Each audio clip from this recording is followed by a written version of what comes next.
Hver gang du køber en ny bærbar computer, er der blevet brugt 442 kilo ressourcer til at producere den. De fleste computere bliver udskiftet allerede efter 3 til 4 år. Og alt for meget elektronik ender som affald, før det er slidt op. Det er slet ikke nødvendigt, for der er god økonomi i, at brugt elektronik bliver solgt til genbrug.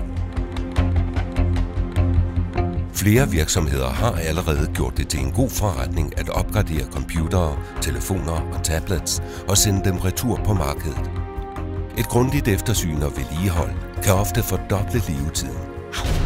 Når computerne ruller ind, bliver de sorteret efter både udseende og præstationsevne. Bagefter bliver alle data på harddisken slettet, så det er umuligt at gendanne informationer. Til sidst bliver computerne repareret, kvalitetssikret og rengjort.